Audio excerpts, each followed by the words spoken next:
Bonjour, chers frères compatriotes. C'est moi, votre frère.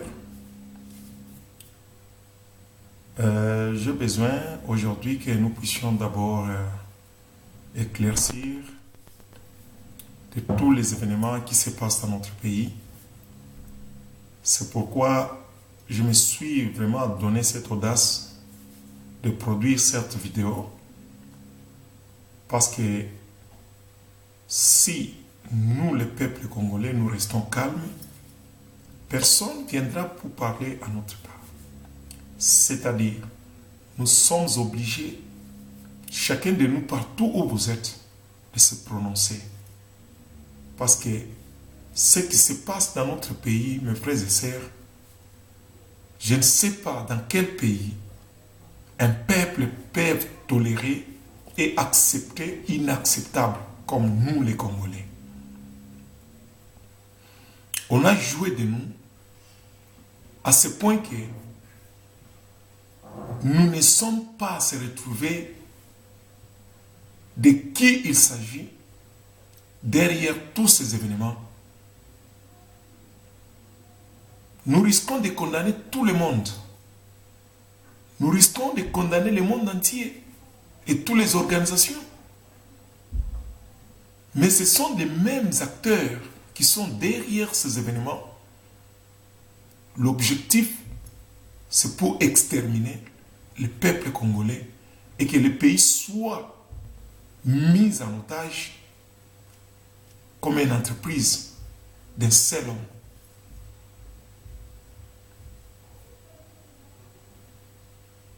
On a cherché par tous les moyens pour diviser notre pays. Vous avez vu des plans qui se disaient partout, dans des Chines, à Chine, en Angleterre, Amérique et tous les Occidentaux, qui parlaient toujours de diviser notre pays. Mais on ne peut pas diviser un pays si les peuples sont unis. Nous, le peuple congolais, c'est le seul héritage que nous avons eu de la part de l'ancien président Mobutu. On souffrait ensemble. On avait eu des problèmes internes.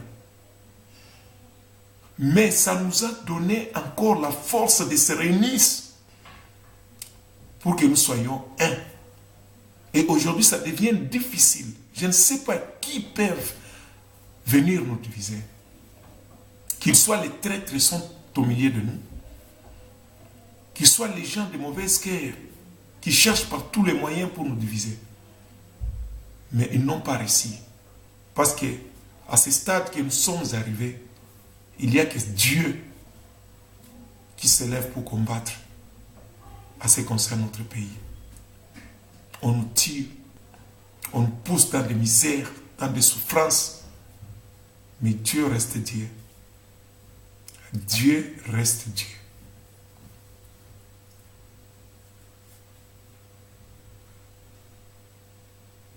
Vous avez vu comment les anciens dirigeants, les collabos, les criminels qui cherchent maintenant à être protégés. Mes frères et sœurs, pensons un peu. Un homme innocent, un homme libre, peuvent demander d'être protégé si ta conscience ne te reproche de rien. C'est-à-dire, quelque part, ta conscience t'accuse. Et la protection que tu demandes, c'est pour combien de temps? Des manœuvres et des manipulations, la tuerie, des événements inacceptables dans notre pays. Même nos enfants, nos arrière-enfants, n'oubliera jamais. L'histoire reste. Tu seras protégé pour combien de temps? Tes enfants seront protégés pour combien de temps? Aujourd'hui, vous avez vu comment les enfants de Mobutu sont éparpillés. Qui peut me dire aujourd'hui qu'ils ont la paix là où ils sont? Ils souffrent. Parce qu'ils ne sont pas libres. Mais ce sont les innocents. C'est lui qui a agi, c'est lui qui a fait tous ces problèmes, c'est leur père. Mais aujourd'hui, ils sont en train de payer. Si vous les demandez combien ils payent pour l'eau, électricité, sécurité là où il lui reste, c'est cher. Même la femme. Ils ont accepté l'inacceptable parce que le père, leur papa, n'a pas accepté de marcher dignement selon l'ordonnance divine. Tu peux changer la constitution, tu peux faire tout ce que tu veux, tu peux changer les lois, mais il y a la vie après tout cela. La divinité.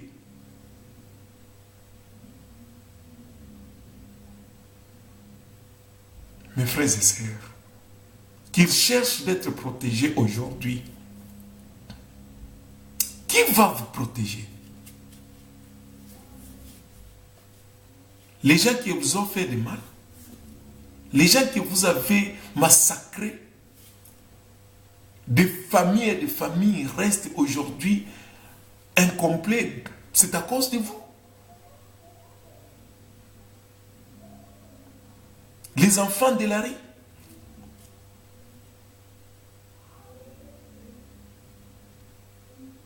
Quand ils vous verront vous passer, ils vont vous laisser. Quand on saura là où vous restez, on va vous laisser libre. Aujourd'hui, vous demandez d'être protégé en oubliant tout ce que vous avez fait. Le peuple congolais, nous sommes un peuple de la prophétie. Nous sommes un peuple choisi par Dieu, élu, mis à côté pour refléter la gloire de Dieu. Et aujourd'hui, vous voyez comment vous êtes devenus troublés. Vous commencez à se lamenter partout. Et personne pour vous écouter. Le mal que vous avez fait. Des actes commis aujourd'hui.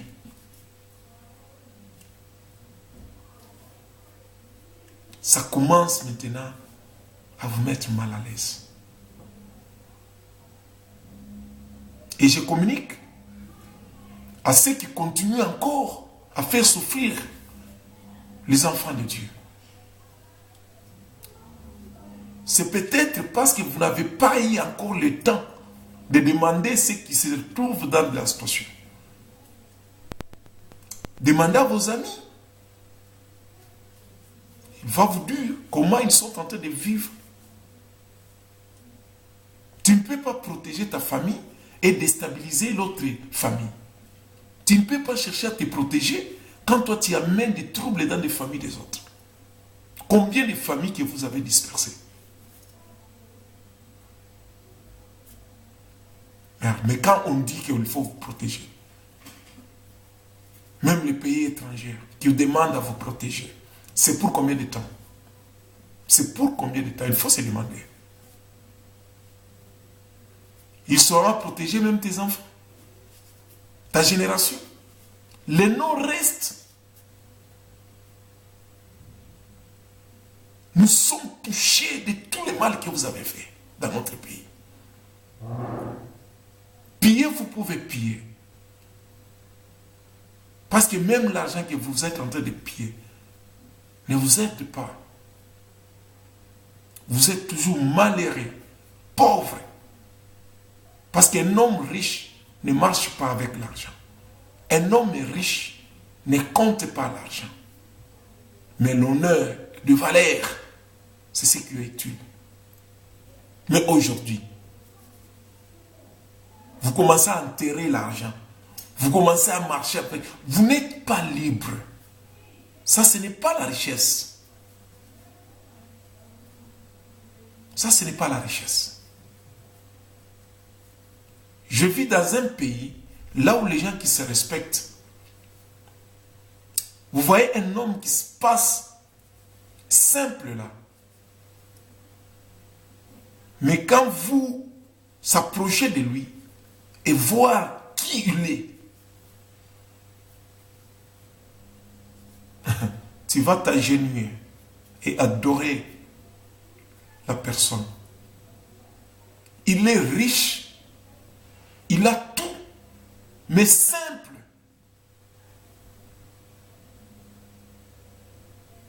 Et l'argent travaille pour aider aussi les autres.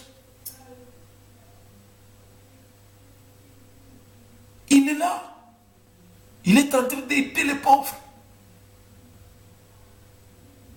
Il a des entreprises, des sociétés. Il paie les gens chaque fin du mois. Mais pour vous, votre argent enterré dans des sacs, dans des malles, Dieu va vous confondre. Dieu va vous confondre.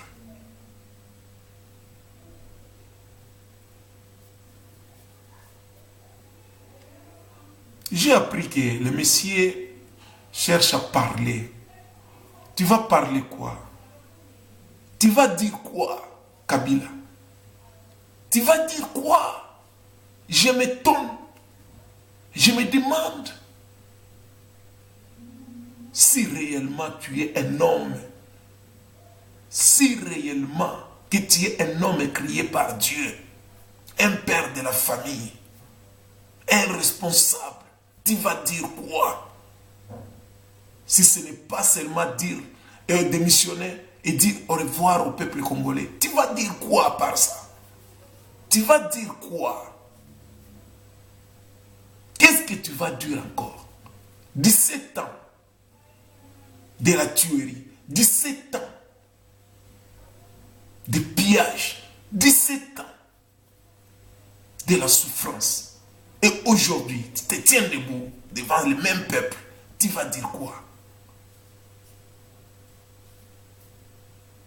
Le monde est monde parce que Dieu existe.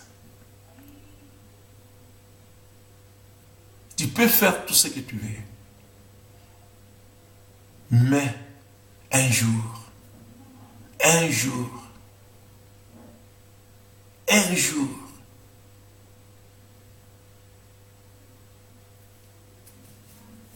tu vas pleurer et demander à Dieu, comme Judas avait demandé la mort. Tu ne te reposeras jamais. Même ton âme ne reposera jamais. Tant que tu vis, tu ne demandes pas pardon au peuple congolais et laisser faire tout ce que tu as planifié. Parce que la vie est dans les mains de Dieu. Tu n'es pas souverain de toi-même. Il y a un Dieu qui connaissent bien là où tu es venu. Le Dieu qui connaît bien même les fonds pensées de ton cœur. Le Dieu, il est là, il existe, il est vivant, permanent, dans ta chambre, partout. Tu ne te caches jamais. C'est le moment que Dieu te donne pour que tu fasses ce qui est valable.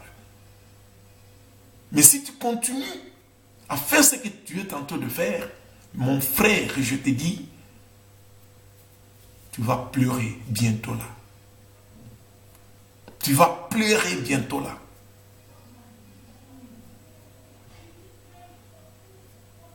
Tu vas dire quoi?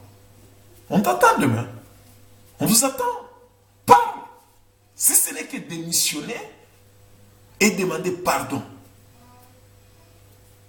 Tu vas dire quoi?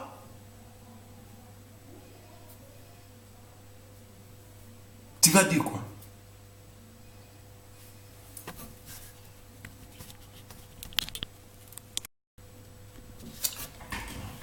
Je voudrais aussi parler de l'opposition. Vous savez, l'opposition, ce n'est pas un groupe de gens que vous voyez. Quand on parle de Félix Tshisekedi, nous connaissons bien. Ce sont les gens qui s'opposent dans des idées. Ce sont les gens qui sont en train de se battre aussi ici et là pour chercher comment que le peuple soit libre et que le peuple aussi puisse vivre comme d'autres peuples dans d'autres pays. Vous savez, quand on parle de Katumbi, on parle de Kamere, on parle de Fayoulou, ce sont des idées qui s'opposent avec les idées des gens qui sont en train de gouverner le pays. Mais l'opposition, c'est tout un peuple. Le peuple congolais aujourd'hui s'oppose à la manière dont les dirigeants sont en train de diriger le pays. C'est ça l'opposition. Vous ne pouvez pas aujourd'hui, disons, envisager un groupe de gens. Vous pouvez même arrêter tout le monde. Les gens que vous voyez que ce sont les opposants. Mais l'opposition reste fixe. Parce que vous ne pouvez pas... vous ne pouvez pas arrêter tout le monde. Les pays entiers, le peuple, et les arrêter. Vous ne pouvez pas les faire. Vous ne pouvez pas le faire. Parce que Kabila pense que les gens qui s'opposent à ce qu'il est en train de dire, ce sont les opposants. Les opposants, c'est le peuple congolais entier. Nous nous opposons à tous les manœuvres diaboliques qui s'appliquent dans notre pays. Les opposants ne sont pas les gens que vous êtes en train de voir. Vous pouvez les tuer, vous pouvez les mettre dans des prisons, les maltraiter. Dieu va vous juger. Parce que le peuple dehors, il vous attend pour vous juger de tout ce que vous êtes en train de faire. Regardez aujourd'hui Franck Diongo, Jekoko, et les autres qui souffrent, Mouyambo, et les autres qui souffrent dans des prisons. Diomé. C'est le parent, ce sont les responsables que vous êtes en train de faire souffrir. Et vous savez que quand vous vous arrêtez ces gens, et alors tout le monde va maintenant s'agenouiller devant vous pour dire que c'est bien ce que vous êtes en train de faire. Rien. L'opposition, c'est le peuple congolais entier. La vie que nous sommes en train de mener, c'est ce qui nous pousse à s'opposer à vos idées diaboliques. Pensez au moins. Vous êtes énorme. Il faut penser au moins. Même si vous n'êtes pas un intellectuel vraiment aux manières où les gens pensent, mais quand même, tu as quand même l'idée. Tu peux rester seul et penser ce que vous êtes en train de faire. Aujourd'hui, si vous demandez même les gens qui vous entourent, qu'est-ce qu'ils disent de vous? Tu n'es plus un homme. Vous êtes devenu un fantôme. Un homme sans cœur.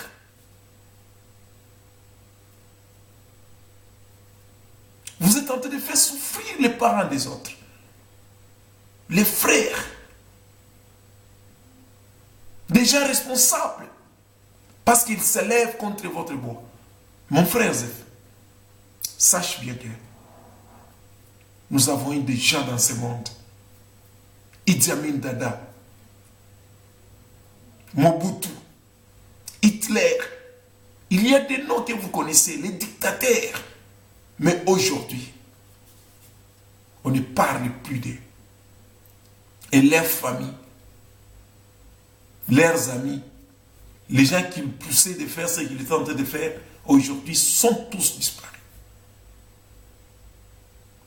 Tu ne resteras jamais en vie.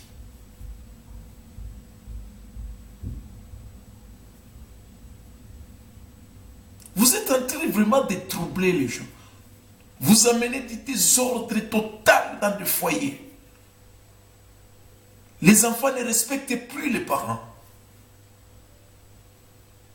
Les jeunes, ce sont de former, je ne sais pas quoi dire. Parce qu'aujourd'hui, si vous voyez la jeunesse congolaise, ce n'est pas les gens que vous êtes en train d'encadrer. Je me demande,